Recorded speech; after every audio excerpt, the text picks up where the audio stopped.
Quand une maladie grave et de longue durée s'installe, la question de l'argent arrive tout de suite sur la table. Heureusement, en France, on a un système pour ça, l'affection longue durée ou ALD. Mais, concrètement, qu'est-ce que ça couvre et qu'est-ce que ça ne couvre pas? C'est ce qu'on va décortiquer ensemble. Face à un diagnostic lourd, c'est la question qui angoisse tout le monde. Comment va-t-on payer les traitements, parfois sur des années? Voyons voir comment le système français est censé nous protéger face à cette situation. Alors pour commencer, c'est quoi exactement une ALD? C'est vraiment la base de tout le système, donc penchons-nous sur sa définition. En fait, l'ALD, c'est avant tout un statut. C'est l'assurance maladie qu'il donne. L'objectif est simple, éviter que les gens se retrouvent en difficulté financière à cause de soins qui durent longtemps et qui coûtent cher.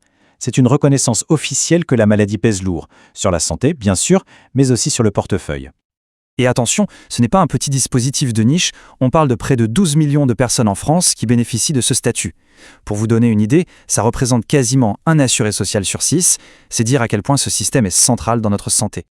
Le système est plutôt bien fait, il n'y a pas qu'une seule porte d'entrée. Il y a 3 grandes catégories. L'ALD 30, c'est une liste de 30 maladies bien connues, comme le diabète ou les cancers. Et pour les cas qui ne rentrent pas dans ces cases, il y a les ALD 31 et 32, pour des maladies plus rares ou pour des personnes qui cumulent plusieurs problèmes de santé. L'idée, c'est que personne ne soit laissé sur le bord de la route.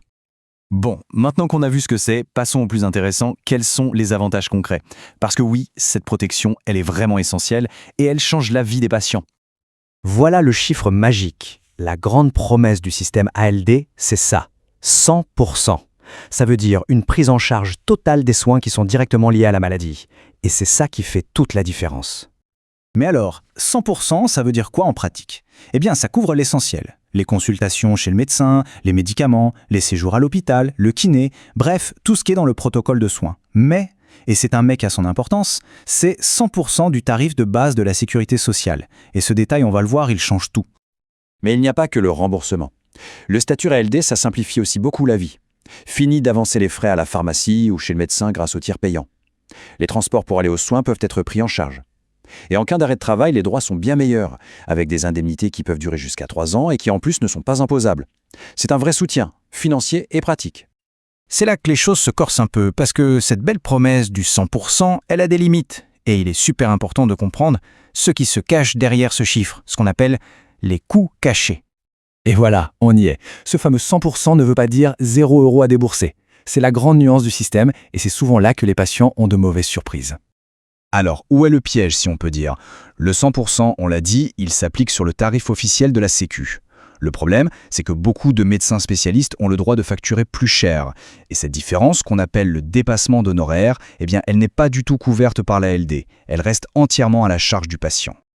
Et ce n'est pas tout. Il y a aussi des frais fixes, impossibles à éviter. Même en ALD, il reste des petites choses à payer. Le forfait de 20 € par jour à l'hôpital, le fameux euro par consultation, les 50 centimes par boîte de médicaments. Pris un par un, ça n'a l'air de rien, mais mis bout à bout, à la fin de l'année, ça commence à faire une somme. Il faut aussi bien comprendre que le statut ALD est très ciblé. Il ne couvre que la maladie pour laquelle il a été accordé. Donc les médicaments pour un simple rhume, les nouvelles lunettes, les soins chez le dentiste, tout ça, sauf cas très particulier, ça reste en dehors du cadre. Et c'est pareil pour beaucoup de soins de support, comme le psychologue, qui sont pourtant hyper importants pour le moral. Au final, tout ça, ça donne quoi sur le compte en banque? Eh bien, en moyenne, ce qui reste à payer pour un patient en ALD, ça monte à 800 € par an. Ce chiffre, il montre bien le fossé qu'il peut y avoir entre la promesse du 100% et la réalité. Alors, face à ce constat, la question est simple. Comment on fait pour combler ce vide? Heureusement, il existe des solutions pour se protéger de ces coûts cachés et pour sécuriser son parcours de soins. Et ce reste à charge, il peut vraiment varier du simple au triple selon la maladie. Regardez, pour un diabète de type 2, on est autour de 600 à 900 € par an. Mais pour un cancer, ça peut carrément grimper jusqu'à 2500 € à cause des dépassements d'honoraires et du forfait hospitalier notamment. Ça montre bien que le besoin de protection n'est pas le même pour tout le monde. Juste avant de parler de la solution, un petit point pratique, comment on obtient ce statut ALD? En fait, c'est le médecin traitant qui s'en occupe, il remplit un dossier, l'envoie à la Sécu, et en général en 2 ou 3 semaines, c'est validé. Une fois que c'est bon, la mise à jour se fait automatiquement sur la carte vitale, c'est assez simple.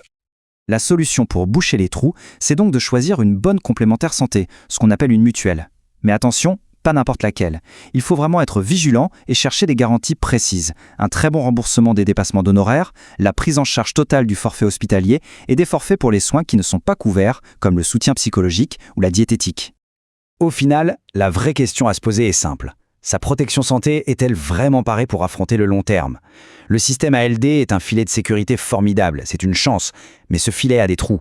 Comprendre où il se trouve, c'est la première étape pour s'assurer une couverture vraiment complète et, surtout, pour avoir l'esprit tranquille face à la maladie.